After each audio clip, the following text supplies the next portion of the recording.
सभी को चैत्र नवरात्रि की हार्दिक हार्दिक शुभकामनाएं। आज की क्लास अपन शुरू करते हैं, जिसमें हमको रैखिक समीकरण पढ़ना है। हालांकि हमने रैखिक समीकरण के बारे में थोड़ा सा जिक्र सेकंड चैप्टर में भी करा था। बस वहां पर हमने रैखिक बहुपद पढ़ा था। तो रैखिक समीकरण में हमारे पास चर, किसी भी चर राशि की घात कितनी होती है? चर राशि की घात होती है एक, है ना। अधिकतम घात कितनी होगी? एक। अच्छा, केवल रैखिक बहुपद नहीं, रैखिक समीकरण नहीं, हम इसमें जो है दो चरों वाले रैखिक समीकरण पढ़ेंगे, है ना। मतलब एक चर नहीं होगा उसमें, दो चर होंगे।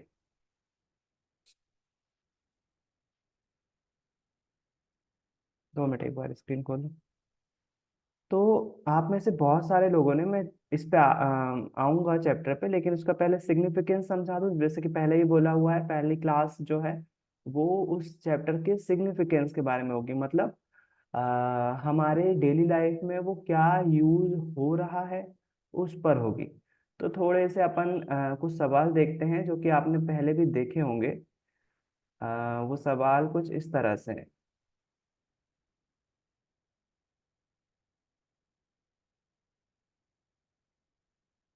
बहुत बार आपने देखा होगा इसमें के सवाल उसमें आते हुए, काय में टीवी, उसमें सोशल मीडिया पे देखने को मिल जाते हैं यार ये सवाल।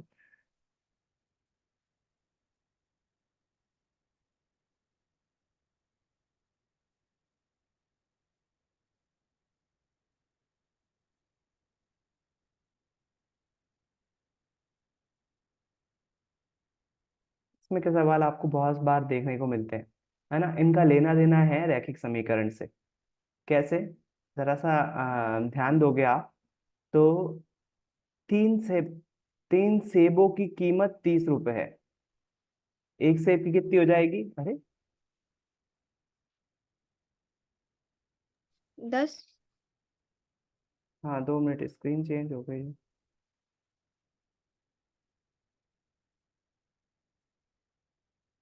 ये क्या हुआ यार, अपने आप ही स्क्रीन चेंज हो गई।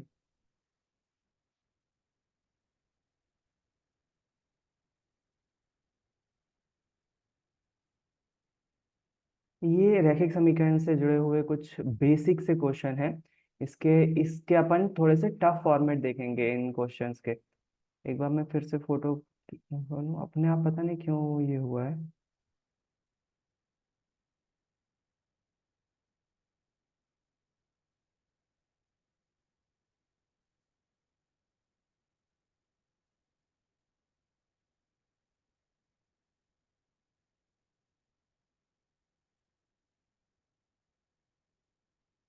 अच्छा, लैपटॉप पता नहीं क्या हो रहा है।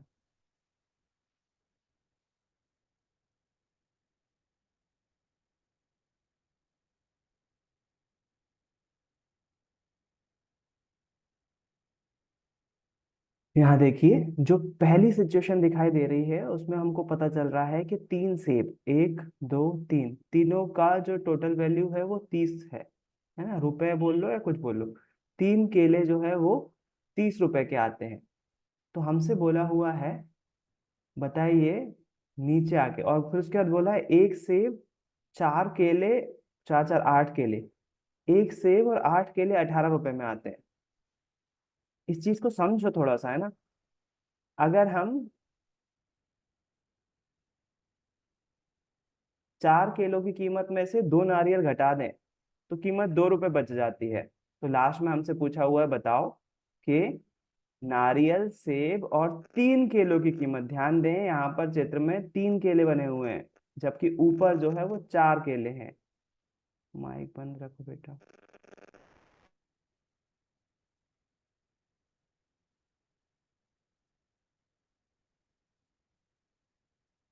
लीनियर इक्वेशन इसी तरह से बनती हैं, डेली लाइफ में हमको इसी तरह से दिखाई देती हैं।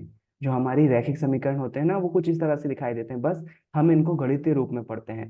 देखो, ये सेब को अगर मैं एक्स मान लूं तो एक्स, एक्स और एक्स, 3x जुड़ेंगे, x x x 3 बार जुड़ेगा तो कितना हो जाएगा 3x बराबर से 30। x का मान चाहिए, 3 बटे में जाएगा तो x बराबर से हो जाएगा 30/3।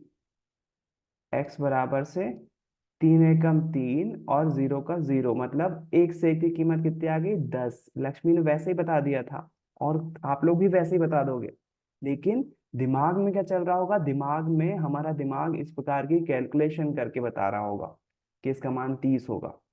कैलकुलेशन इस प्रकार की चलेगी हमारे कॉन्शियस माइंड में, है ना, चैतन्य मन में, हमारे दिमाग में इस तरह से काम करेगा। देखो देखते से ही पता चल रहा है ये चीज। 3 सेब अगर 30 रुपए के, एक सेब कितने का होगा भाई, 3 से डिवाइड कर दो तो एक सेब की कीमत पता चल जाएगी 10 रुपए। लेकिन बैकग्राउंड में क्या चल रहा होगा, ये इक्वेशन चल रही होगी, एक्स एक्स एक्स 3 बार जुड़ेगा 3x हो जाएगा, 3 से डिवाइड करेंगे और एक सेब की कीमत 10 रुपए आएगी। चलो भाई, एक सेब की कीमत 10 रुपए आ गई। अब सेकेंड इक्वेशन पे आते हैं। फिर उसके बाद 4 केले हैं, 4 और 4 8 केले हैं, है ना, और एक सेब की कीमत और 8 केलों की कीमत 18 रुपए है। कोई मुझे बताएगा एक केले की कीमत कितने रुपए है? एक 4 रुपए। 4 रुपए। एक केले की कीमत, हाँ पायल सही है। 1 रुपए, 1 रुपए, एक 1 रुपए। 1 रुपए। एक भैया। हाँ बढ़िया। लेकिन इसको आप गणितीय रूप से कैसे सॉल्व करेंगे, देखो तुम मौखिक रूप से आंसर दे पा रहे हो, लेकिन इसको आप गणितीय रूप से देखते हैं। एक सेब की कीमत 10 रुपए थी, जो कि एक्स माना था अपन ने। एक सेब की कीमत 10 रुपए थी। ये 4 केले हैं ना, इसको मार रहे हैं 4y, और ये भी 4 है तो इसको मार रहे हैं 4y, बराबर से कितना है 18। इसको अपन साइड में लिख लेते हैं। तो सेब की कीमत 10 प्लस 4y प्लस 4y बराबर से 18। 10 उस साइड जाएगा पक्षांतर होके, तो 4y, 4y कितना हो जाएगा 8y।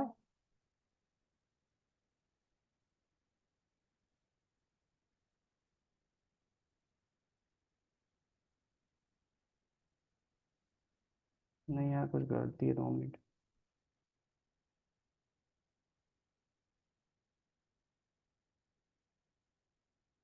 10 उस साइड जाएगा तो 10, 8।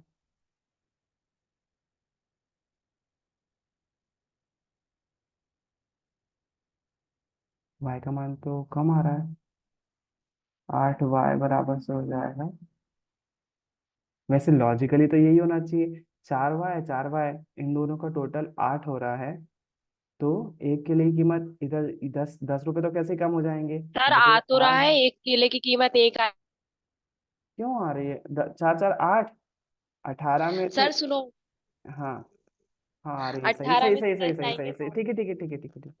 मेरा दिमाग पता नहीं क्या चला। 8y, 18 में से 10 गया 8, और y की कीमत चाहिए तो 8 बटे में चला जाएगा, तो y बराबर से हो जाएगा 8/8, यानी कि एक केले की कीमत कितनी आ गई 1 रुपए, है ना। तो हमारे दिमाग में तुम लोगों ने कैसे सोचा था, तुम लोगों ने ऐसा सोचा, देखो टोटल 18 रुपए हैं, एक से 10 रुपए का है, तो 18 में से 10 माइनस करे बचा 8। ये 4 केले और 4 केले 8 रुपए के, मतलब आधे आधे, 4 रुपए का ये होगा, 4 रुपए का ये होगा। और एक केला कितने का हो जाएगा, 4 केले हैं तो 4 रुपए के हैं, और एक केला कितने का हो जाएगा 1 रुपए का, है ना। तो आपने इस लॉजिक से सोचा, लेकिन अगर अपन गणितीय रूप में सॉल्व करें तो वो इस तरह से सॉल्व होगा। अब थोड़ा सा आगे बढ़ते हैं। अब केले की कीमत भी पता चल गई, केले की कीमत आ गई 1 रुपए।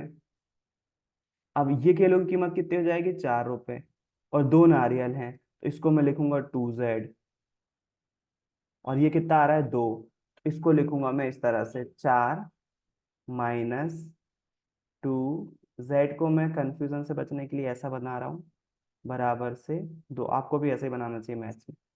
अब जेड की कीमत निकालना है, मतलब नारियल की निकालना है, 4 उस साइड जाएगा, तो -2z बराबर से 2 - 4, -2z बराबर से 4 में से 2 जाएगा, 2 बचेगा, बड़ी संख्या के आगे माइनस है इसलिए माइनस। माइनस से माइनस कैंसिल, z बराबर से 2/2, 2/2 बराबर से 1। मतलब z की कीमत भी कितनी आ गई, एक, एक नारियल की कीमत भी कितनी आ गई, एक, है ना। अब अपन आखिरी क्वेश्चन पे पहुंच गए हैं, जो कि आप आसानी से निकाल सकते हैं कि हमारा यदि नारियल 1 रुपए का है, सेब 10 रुपए का है, और केला 1 रुपए का, मतलब 3 रुपए के 3 केले, तो टोटल कितने रुपए जाएगा, 10 3 13 और 1 14, 14। 14। है ना। बिल्कुल सही। तो यहाँ पर ये बेसिक लीनियर इक्वेशन थी। अगर इसी को अपन थोड़ा सा कॉम्प्लेक्स और बनाए तो देखते हैं अपन वाला सॉल्व कर पाते हैं कि नहीं, एक थोड़ा सा कठिन वाला।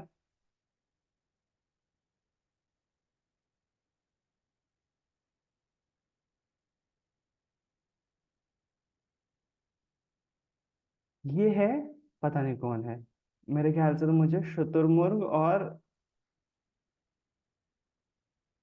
कौन लग रहा है भाई, शुतुरमुर्ग के भी कान होते हैं, ऐसा नहीं, दो पक्षी दिखाई दे रहे हैं बस। इस पक्षी को मान लो एक्स और इसको मान लो वाई, एक्स और वाई। अब आपसे पूछा जाए एक्स और वाई की कीमत बताओ, एक्स और वाई की वैल्यू बताओ।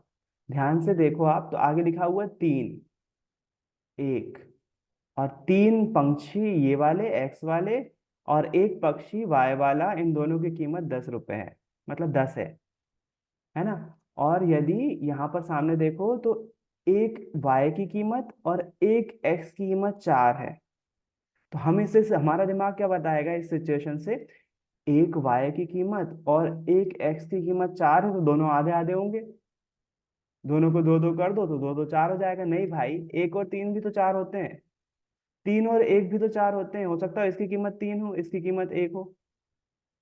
अब यहाँ पर अपना लॉजिक जो है वो थोड़े से फेल होने लगेंगे, अपन को लीनियर इक्वेशन की जरूरत पड़ेगी, रैखिक समीकरण को सॉल्व करने की जरूरत पड़ेगी। तो जहां ये वाला हमारा बहुत आसान था, जो हमने देखा था, बहुत आसानी से एक्स एक्स एक्स से निकल गए थे, है ना, एक्स का मान निकल गया था, वाई का मान निकल गया था, उसी तरह से इसको निकालना थोड़ा सा मुश्किल है, तो ये भी आसान, इतना कठिन नहीं है, लेकिन हमको इसको सॉल्व करना पड़ेगा लीनियर इक्वेशन से, रैखिक समीकरण से। इस तरह की सिचुएशन से एक्चुअली हमारा माइंड इसी तरह के लॉजिक डिसीजन लेता है, और अगर हम इस चैप्टर को पढ़ते हैं तो हमारे डिसीजन मेकिंग की क्षमता आसानी से और ज्यादा लॉजिकली अच्छी होगी।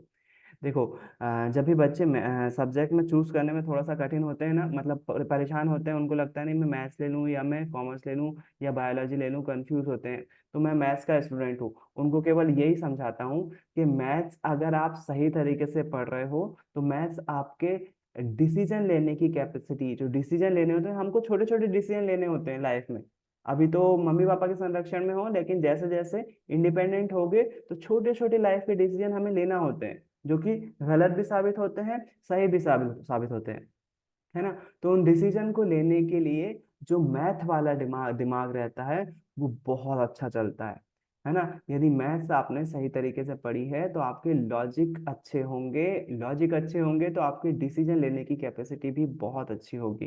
तो ये है हमारी लीनियर इक्वेशन, रैखिक समीकरण। इस तरह के क्वेश्चंस जो है हमको लीनियर इक्वेशन से सॉल्व करना पड़ता है। अभी मैं इसको सॉल्व नहीं कर रहा हूँ, पहले मैं चैप्टर पे आ रहा हूँ, और चैप्टर पहले बात कर लेते हैं अपन, चैप्टर किस तरह से काम कर रहा है। उसके बाद अपन जब चैप्टर एक आध दो क्वेश्चन सॉल्व कर लेंगे, उसके बाद अपन फिर से इस वाले क्वेश्चन पर आएंगे और इसको सॉल्व करने की कोशिश करेंगे, क्योंकि अभी तो थोड़ा सा अपन को टिपिकल लग रहा है, हो सकता है आप में से किसी बच्चे को बन भी गया हो, क्योंकि इतना कठिन नहीं है। लेकिन लीनियर इक्वेशन पढ़ने के बाद, रैखिक समीकरण, दो चर वाले रैखिक समीकरण पढ़ने के बाद इसको बहुत आसानी से आप समझ पाओगे, है ना।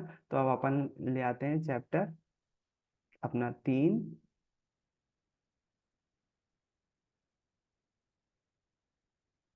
और अब चैप्टर शुरुआत करते हैं अपन रैखिक समीकरण, दो चर वाले रैखिक समीकरण की।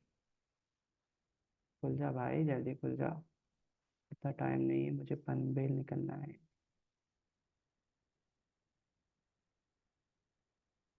पनवेल मुंबई में एक स्टेशन है सही में, और बहुत दूर पड़ता है मेन मुंबई से, इसलिए उसने वो वाला डायलॉग बोला था गोलमाल में। जल्दी जल्दी हो जाओ। पनवेल, पनवेल निकलना है। दो चर वाले रैखिक समीकरण बुक दिखाई दे रही होगी आपको। आ, कल चैप्टर का नाम समझा दिया था, एक बार फिर से रिपीट कर दे रहा हूँ, कुछ नए चेहरे दिख रहे हैं तो। दो चर, चर मतलब होता है ए बी सी डी जो संख्या होती है जिसके मान वेरी करते हैं, डिपेंड करते हैं किसी और के मान पर।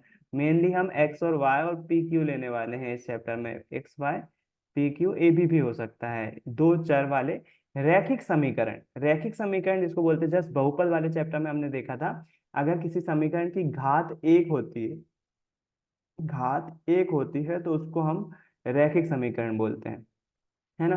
तो अधिकतम घात x की भी एक है, y की भी एक है, तो ये दो चर वाला रैखिक समीकरण होगा। एक चर वाला रैखिक समीकरण कैसे होगा? एक चर वाला रैखिक समीकरण ऐसा होगा कुछ, x+3 = 0।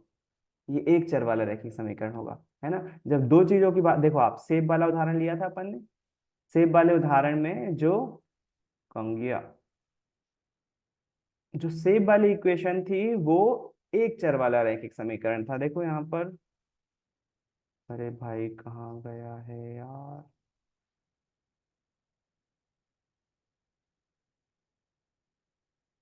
जो सेब वाली इक्वेशन थी, ये x x x, एक ही चर था ना इसमें, 3x हो गया था, 3x बराबर से 30। तो इस प्रकार के समीकरण जो है वो एक चर वाले रैखिक समीकरण कहलाते हैं।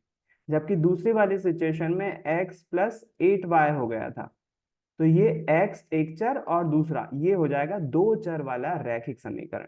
ऐसे ही ये भी, ये y था, 4y और 2z, ये भी दो चर वाला रैखिक समीकरण हो जाएगा, है ना। तो प्रैक्टिकली उसको समझो। तो हमारी चैप्टर में दो चर वाले रैखिक समीकरण आएंगे। दो चर मतलब एक्स और वाई, ए और बी, पी और क्यू, कुछ भी हो सकता है। दो चर वाले रैखिक समीकरण युग्म, युग्म मतलब होता है जोड़ा, मतलब आपको हर सवाल में समीकरण के दो समीकरण दिखाई देंगे, समीकरण का एक जोड़ा दिखाई देगा। जोड़ा मतलब दो समीकरण दिखाई देंगे। तो वो समीकरण का जो फॉर्मेट होता है वो ऐसा होता है ना। a1x plus b1y plus c1 = 0, a2x plus b2y plus c2 = 0। ये दो चर वाले रैखिक समीकरण का जोड़ा है। पहला समीकरण ये हो जाएगा और दूसरा समीकरण ये हो जाएगा। इसमें a1 a2, b1 b2, c1 c2, इन तीनों के छेयों के कुछ ना कुछ मान होंगे, कुछ ना कुछ मान हो सकते हैं। जबकि x और y, x पहला चर है, x पहला चर है और y दूसरा चर है, ये चर राशि है।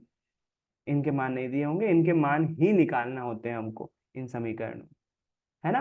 तो अपन, मैं इस चैप्टर को रफ कॉपी लीजिएगा, फेयर कॉपी में मत बनाइएगा। मैथ्स में केवल अपन सॉल्व करना सीखेंगे। तो इस चैप्टर को मैं थोड़ा सा ऊट पटांग तरीके से पढ़ाऊंगा, कहीं से भी शुरू हो जाऊंगा, मतलब ये वाला है ना। तो इन दोनों समीकरण को सॉल्व करने की हमारे पास तीन विधियां हैं।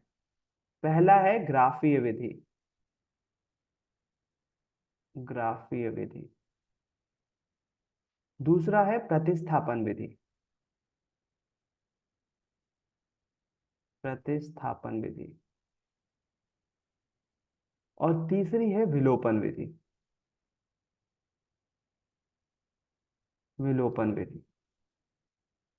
तो इन तीनों विधि से हर प्रकार का समीकरण युग्म जो है वो हल किया जा सकता है, तीनों विधि से। सबसे आखिरी में आती है विलोपन विधि, लेकिन मैं सबसे पहले शुरुआत विलोपन विधि से ही करूंगा। समीकरणों को हल करने की विलोपन विधि सबसे पहले स्टार्ट करेंगे। क्यों? क्योंकि हमसे स्कूल में तो आप लाइन से पढ़ ही रहे होगे, है ना। यहाँ पर अपन क्या करें, सीखने पे जोर करें, मतलब अपन से समीकरण हल करते बनना चाहिए। सबसे ज्यादा इजी मेथड यही है समीकरण को हल करने की। तो सबसे पहले हम विलोपन विधि ही देखने वाले हैं, उसके बाद प्रतिस्थापन देखेंगे, उसके बाद ग्राफीय देखेंगे। कई बार जो एग्जाम में क्वेश्चन आता है, जैसे अभी इस साल का जो पेपर आया था, उसमें दो समीकरण दे दिए थे और बोला था किसी भी विधि से हल करो, किसी भी विधि से। तो ज्यादातर बच्चों ने विलोपन विधि से ही हल किया था, क्योंकि सबसे इजी मेथड यही होती है ना। जब क्वेश्चन में लिखा हुआ है कि नहीं आपको पर्टिकुलर ये वाला क्वेश्चन ग्राफीय विधि से ही हल करना है, तब आपको हल करना है। और अच्छी बात यह है कि दो क्वेश्चन आते हैं, यदि मतलब एक क्वेश्चन आता है तो एक क्वेश्चन अथवा में रहता है। तो ग्राफीय विधि अगर नहीं भी बनेगी तो आप, और कैसे नहीं बनेगी देखना, तीसरे लेवल तक आते आते आपसे बनेगी ग्राफीय विधि भी। तो अपन क्या करेंगे, अब इस चैप्टर में समीकरण ढूंढेंगे और उनको विलोपन विधि से हल करेंगे, है ना। हल करने से पहले यहाँ पर ये ऑब्जेक्टिव की टेबल है, इसमें से ऑब्जेक्टिव आता है, जो कि मैं जब ग्राफी मेथड तक पहुंचेंगे तो मैं आपको बताऊंगा। उसके पहले मैं ये बता दूं आपको कि जो रैखिक समीकरण नाम है ना चैप्टर का नाम है, देखो, दो चर वाले रैखिक समीकरण, है ना। रैखिक समीकरण की जो मैंने बताया आपको, समीकरण जो रैखिक समीकरण होता है वो इस प्रकार से कुछ दिखाई देगा, x प्लस वाई बराबर से 3। तो ये एक प्रकार का दो चर वाला एक रैखिक रैखिक समीकरण है ना, ये एक समीकरण है। एक्चुअली में जब हम इसका ग्राफ बनाते हैं, 9th क्लास में अपन ने ग्राफ बनाना सीखा है ना। ग्राफ बनाने में अपन क्या करते हैं, एक्स के कुछ मान अपनी मर्जी से ले लेते हैं और वाई के कुछ मान निकालते हैं। तो हमेशा जो रैखिक समीकरण है उसका नाम में रेखा छुपी हुई है, रेखा, है ना। इन सभी समीकरणों के अगर आप ग्राफ बनाओगे तो हमेशा कोई ना कोई सी रेखा बनेगी। हो सकता है वो रेखा यहाँ से जा रही हो सकता है यहाँ से जा रही हो सकता है यहाँ से जा रही हो, है ना। जब भी इन समीकरणों की रेखा बना आप ग्राफ बनाओगे तो आपको एक रेखा मिलेगी, है ना। और हमारे चैप्टर का नाम क्या है, दो चर वाले रैखिक समीकरण युग्म। मतलब इस प्रकार के दो समीकरण होंगे। मान लेता हूं ये वाला दूसरा समीकरण है, 2x plus 3y equals to 4, ये पहला समीकरण है और ये दूसरा समीकरण है। मतलब हर एक सवाल में आपको अगर ग्राफ बनाओगे तो दो रेखाएं मिलने वाली है, दो रेखाएं मिलने वाली है ना।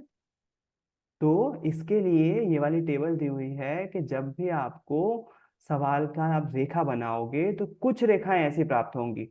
मान लीजिए मैं कलर अलग कर लेता हूँ, कुछ रेखाएं ऐसी प्राप्त होंगी जो एक दूसरे को प्रतिच्छेद करेंगे किसी बिंदु पर, किसी एक बिंदु पर प्रतिच्छेद करेंगी। तो उन रेखाओं का एक बिंदु पर प्रतिच्छेद कर रहे हैं ना, मतलब कोई ना कोई एक हल जरूर होगा, एक ना एक मान जरूर निकलेगा एक्स और वाई का।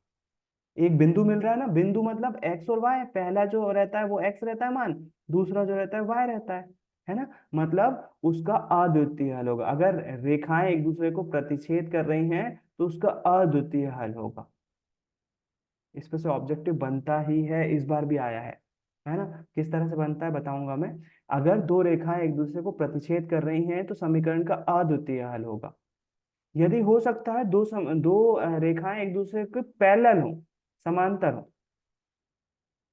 हो सकता है ना, दो चर वाले रैखिक समीकरण युग में दो समीकरण होंगे, हो सकता है एक दूसरे के समांतर हो।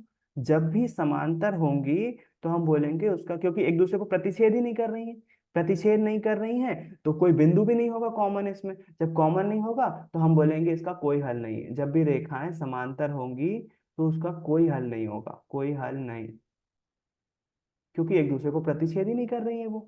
जब प्रतिच्छेद ही नहीं कर रही है तो हम हल क्यों करेंगे उसको। फिर उसके बाद तीसरी प्रकार की रेखा और देखने में आ सकती है।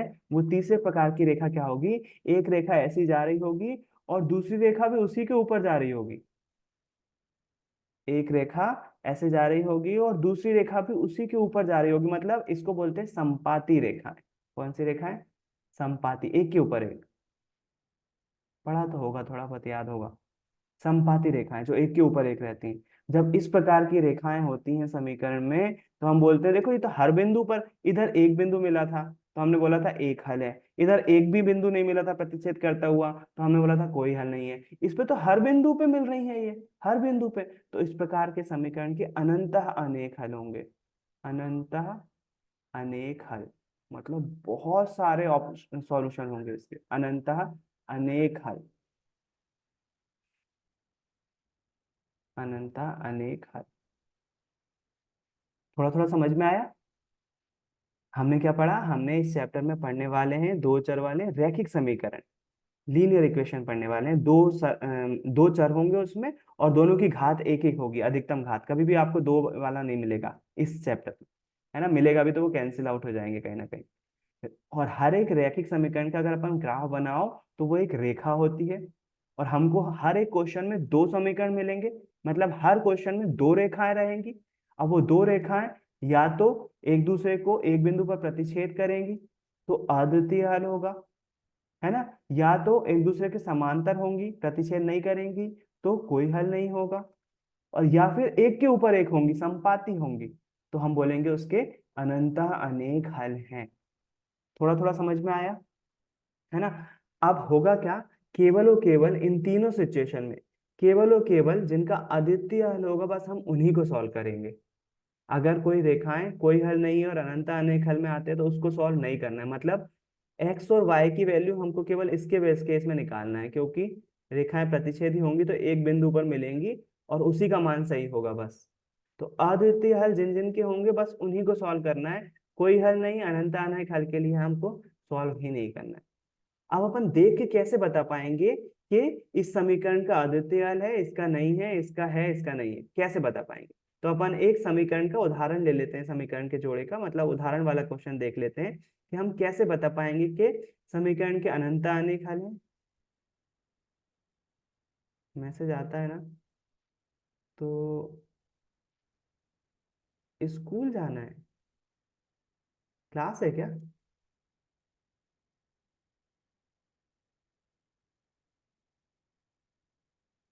अच्छा, सब बेरागढ़ वाले एमएम वाले बच्चों की क्लास होगी आज, इसलिए 8:30 बज गए हैं, इसलिए नहीं आए हैं ये लोग। ठीक है, कोई दिक्कत नहीं। अब हम क्या करते हैं, हम कैसे पहचानेंगे समीकरण को देखकर ही कि इसका अनंत अनेक हल है, इसका अद्वितीय हल है, या इसका कोई हल नहीं है। तो देखो इस इक्वेशन को देखो ध्यान से, इसको अपन कंपेयर करेंगे। यदि जो हमारा सामान्य समीकरण होता है ना वो a1x होता है, a1x plus b1y plus c1 equals to 0, है ना। तो यहाँ पर देखो x के साथ जो लिखा हुआ है वो लिखा हुआ है a1 बराबर से दिया हुआ है अपन को 5। फिर उसके बाद नीचे x के साथ जो लिखा हुआ है वो a2 है, a2 बराबर से दिया हुआ है 7। फिर उसके बाद से b1, y के साथ जो लिखा हुआ है वो b1 है, तो y के साथ जो लिखा हुआ है b1 की वैल्यू है -4। मैं बता रहा हूँ समीकरण देखते से हम कैसे बता सकते हैं कि रेखाएं कैसी हैं, समपाती हैं, अद्वितीय है, कैसी हैं। y के साथ दूसरी बार में क्या लिखा हुआ है, 6 प्लस का 6। फिर उसके बाद c1 कितना लिखा हुआ है, c1 देखो तो आपको लिखा हुआ है 8। और c2 कितना लिखा हुआ है, c2 लिखा हुआ है 9। क्या करा मैंने, मैंने इस वाले इक्वेशन को इससे कंपेयर कर दिया, ऊपर वाले से। तो मुझे x के साथ जो लिखा हुआ था उसको a1 बोल दिया मैंने, y के साथ जो लिखा हुआ था उसको b1 बोल दिया, और नीचे वाली इक्वेशन में ये a2 हो जाएगा, ये b2 हो जाएगा, है ना। a1 a2 के कुछ ना कुछ मान होंगे, इसको b1 बोलेंगे, इसको b2 बोलेंगे। तो आप देखो a1 a2 b1 b2 c1 c2 निकल आया। तो अब हम क्या करेंगे देखना, एक और मतलब अभी आपने रेखाएं देखी थी ना, प्रतिच्छेदी होती हैं, संपाती होती है, समांतर होती हैं, यहाँ से भी पता चल जाता है। यदि हम 5/7 लिखें, मतलब a1/a2 लिखें, a1/a2, और वो b1/b2 के बराबर नहीं आता है, ये बराबर नहीं है का साइन है, बराबर नहीं आता है, तो हम बोलेंगे अद्वितीय हल है समीकरण का, अद्वितीय हल, जब भी वो बराबर नहीं आएगा, है ना। तो यहाँ देखो a1 का मान है 5/7, क्या ये बराबर है 4/6 के, -4/6 के। अगर हम इसको काट भी लें तो ये 2 दूनी 4, 2 तिया 6, 2/3 आ रहा है। क्या 2/3 और 5/7 बराबर है? नहीं। नहीं है ना, तो बराबर नहीं है आएगा, और समीकरण का अद्वितीय हल होगा, मतलब इसका 100% एक्स और वाई के कोई ना कोई मान निकल कर आएंगे। अगर a1/a2 b1/b2 के बराबर नहीं है तो पक्का इसका अद्वितीय हल है, रेखाएं प्रतिच्छेदी होंगी, और उसका एक्स और वाई का कोई ना कोई मान निकल कर आएगा। तो ये वाली टेबल हमें यही बताती है, यहाँ पर जो टेबल बनी हुई है ना, यहाँ पर हमें ये बहुत इंपॉर्टेंट टेबल है, अगर एक बार समझ जाओ तो बहुत अच्छी बात है। इसमें से ऑब्जेक्टिव बना है और बनेगा फिर से। यहाँ पर देखो, यहाँ पर दो उदाहरण दिए हुए हैं समीकरणों के, है ना। और उन्होंने क्या करा, उस समीकरण के आधार पर a1/a2 b1/b2 और c1/c2 लाए। ठीक है, अगर आप इस पे फोकस नहीं भी करोगे तो मत करो, केवल इतने पे फोकस करो, इतना ही ऑब्जेक्टिव की भरमार है, इसी के ऊपर बने। जब भी A1/A2 और B1/B2 एक दूसरे के बराबर नहीं आएंगे, तो रेखाएं एक दूसरे को प्रतिच्छेद करेंगी और उसका अद्वितीय हल होगा। जब भी A1/A2 B1/B2 के बराबर नहीं आएगा, तो रेखाएं एक दूसरे को रेखाएं तो बनेंगी हर समीकरण में, याद है ना। इस चैप्टर में हर एक क्वेश्चन में दो समीकरण मिलेंगे, मतलब दोनों की दो रेखाएं बनेंगी हर समीकरण के लिए। तो यदि A1/A2 does not equals to B1/B2 है, अगर A1/A2 बराबर नहीं है B1/B2 के, तो रेखाएं एक दूसरे को प्रतिच्छेद करेंगी और समीकरण का अद्वितीय हल होगा, मतलब x और y की वैल्यू हमको निकालना पड़ेगी। ठीक। उसके बाद यदि A1/A2 B1/B2 C1/C2 तीनों बराबर आ जाए, तीनों बराबर आ जाए, तो हम बोलेंगे समपाती रेखाएं हैं। समपाती मतलब एक के ऊपर एक। अब जब एक के ऊपर एक है तो हर बिंदु पर प्रतिच्छेद कर रही हैं, तो हम बोलेंगे अनंतः अनेक हल होंगे उसके। अनंतः अनेक हल, बहुत सारे हल होंगे, तो इसको सॉल्व करने की जरूरत नहीं है। उसके बाद यदि A1/A2 B1/B2 के बराबर आए, लेकिन C1/C2 के बराबर नहीं आए, तो बोलेंगे समांतर रेखाएं हैं। जब समांतर रेखाएं होंगी तो एक दूसरे को प्रतिच्छेद नहीं करेंगी, और प्रतिच्छेद नहीं करेंगी तो कोई हल भी नहीं होने वाला है उसका। यकीन मानो हर साल एक ऑब्जेक्टिव आता है इस पे, हर साल, है ना। या तो वो आपको एग्जाम्पल दे देंगे, बोलेंगे बताओ रेखाएं समांतर हैं, अद्वितीय हल है, मतलब रेखाएं कैसी हैं, समांतर हैं, प्रतिच्छेद करती हैं, समपाती हैं, ये पूछ सकते हैं। या फिर आपसे बोल सकते हैं बताओ निम्नलिखित समीकरण युग्म का हल कैसा है, अद्वितीय हल है, अनंत अनेक हल है, समांतर हल है। या तो ये पूछ सकता है, या फिर पूछता है दो समीकरण की रेखाएं जो हैं एक दूसरे को प्रतिच्छेद करती हैं, समीकरण का खालिस्तान हल होगा, तो हम बोलेंगे अद्वितीय हल होगा। अगर प्रतिच्छेद कर रही है तो आपको केवल सिंपल सी बात याद रखना है, बस इस टेबल को याद रखना है दिमाग में, यहाँ पर इसको याद रखना है। क्या? यदि समीकरण में A1/A2 does not equals to B1/B2 आता है, ये याद रखने वाली चीज है ना। अगर ये एक बराबर नहीं आता है इसका, तो रेखाएं जो है वो प्रतिच्छेदी होंगी। इससे सारे ऑब्जेक्टिव, सारी सब चीजें बन जाएगा, रेखाएं प्रतिच्छेदी होंगी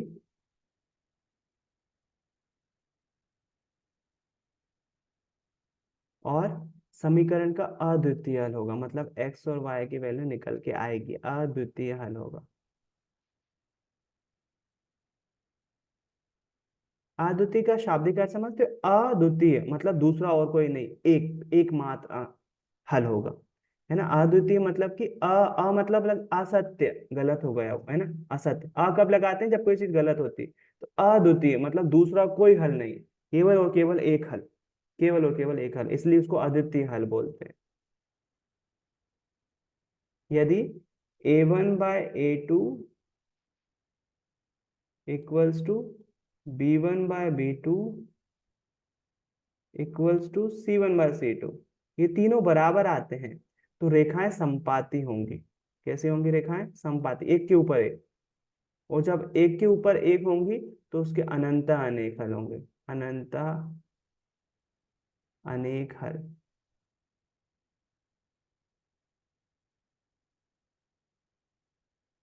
यदि A1/A2, बस इसी को याद रखना है, बराबर है B1/B2 के, लेकिन C1/C2 के बराबर नहीं है, C1/C2 के बराबर नहीं है, तो रेखाएं कैसी होंगी? समांतर होंगी।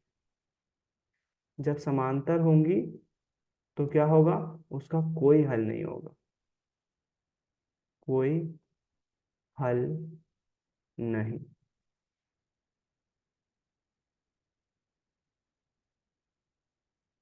है ना। तो ये तीन चीजें याद रखना है हर सवाल में, अगर अद्वितीय हल होगा तो ही हम x और y के मान निकालेंगे, नहीं तो नहीं निकालेंगे। ठीक है, इसको लिख लेना, चाहो तो इसको जरूरी है लिखना। और चलो बाद में बात करते हैं, 1 मिनट बचा है, 10 मिनट बाद फिर से ज्वाइन करो। कुछ काम अगर हो तो छोड़ भी सकते हो, लेकिन 10 मिनट बाद फिर से ज्वाइन करो।